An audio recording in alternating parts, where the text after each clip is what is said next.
Shalom, shalom, selamat pagi Bapak Ibu, Saudaraku yang dikasihi Tuhan Yesus Kristus. Apa kabar Bapak Ibu, Saudaraku yang dikasihi Tuhan? Biar damai sejahtera Allah Bapa, cinta kasih daripada Tuhan kita Yesus Kristus, penyertaan daripada Roh Kudus senantiasa limpah atas kita.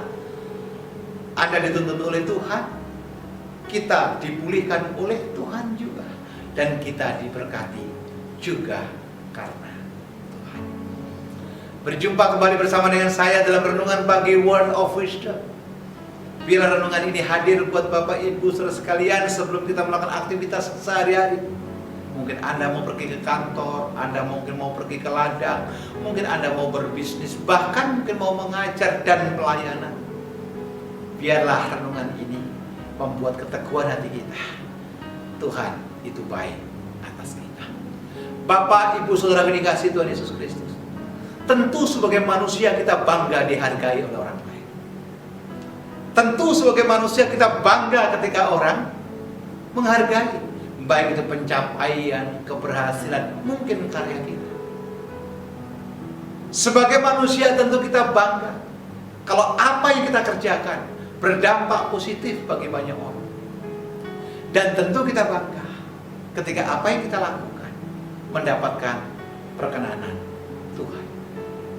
Tetapi yang menjadi masalah saudara yang dikasihi Tuhan Yesus Kristus, ketika kebanggaan itu hilang karena tidak ada penghormatan, terlebih ketika ada dalam kematian, ini perkara yang sangat serius. Ketika penghormatan, penghargaan, perkabungan yang seharusnya dilakukan oleh orang yang kita tinggalkan, semua tidak dilakukan karena kesalahan yang kita buat, karena dosa yang kita perbuat, karena sesuatu yang kita lakukan jahat. Ini persoalan serius.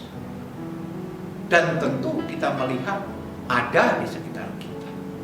Saya berdoa Bapak Ibu Saudara yang dikasihi Tuhan Yesus Kristus, yang ada dalam perenungan pagi Word of Wisdom, kita tidak hanya hidup benar, tidak hanya menjalaninya dengan baik, tetapi kita menanamkan nilai-nilai kebaikan, nilai-nilai kebenaran, sehingga saatnya kelak kita dipanggil Tuhan, kita pun tetap dihormati dan dihargai oleh orang-orang yang ditinggalkannya. Kita lihat satu ayat, bagaimana penghormatan yang sangat kontraproduktif. Tidak ada lagi harga pada seorang raja yang meninggal. Kita lihat 2 Tawarin pasal 26 ayat yang ke-23. Demikian bunyi firman Tuhan. Kemudian Uzia mendapat perhentian bersama-sama dengan nenek moyangnya, dan ia dikuburkan di samping nenek moyangnya. Sampai di sini nggak ada yang salah. Tetapi ayat berikutnya di mana? Di ladang. Dia dikuburkan di ladang dekat pekuburan raja-raja, bukan di pekuburan raja-raja, karena ia berpenyakit kusta, kata orang.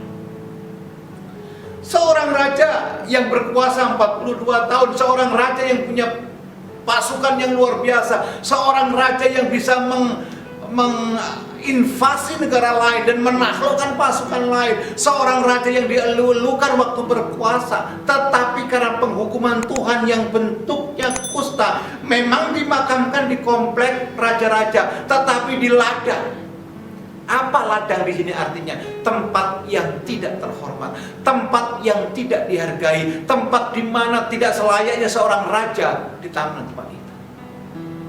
Saudara ini kasih Tuhan Yesus Kristus, saya berdoa setiap kita tetap bisa menjaga integritas, kredibilitas, iman percaya kita, sehingga tidak ada lagi penolakan, terlebih ketika kita dipanggil oleh Tuhan.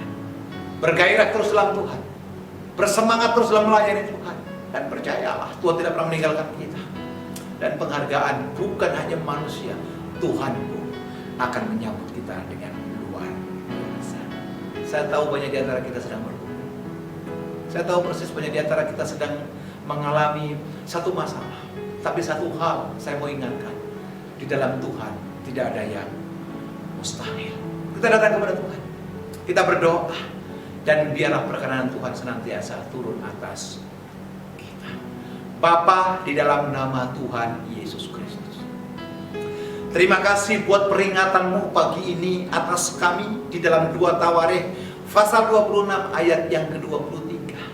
Itu membuat kami waspada, membuat kami mawas diri, membuat kami menyadari bahwasannya kami tidak boleh kendor, kami tidak boleh lengah, kami tidak boleh hidup sembarangan, supaya penghukuman, supaya sesuatu yang kontraproduktif tidak terjadi atas kami.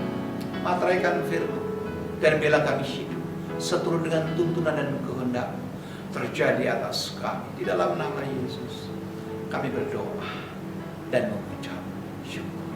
Amin. Bapak, Ibu, Saudara yang dikasihi Tuhan Yesus Kristus, saya berdoa Anda diberkati oleh renungan pagi ini. Jika Anda diberkati, saya mengingatkan jangan lupa untuk mensubscribe channel daripada EOM ini, sehingga banyak orang boleh menikmati dan Anda boleh bagikan ke kontak saudara dan banyak orang dipulihkan. Dan Anda yang punya kerinduan untuk berbagi, silakan hubungi nomor WhatsApp di bawah ini.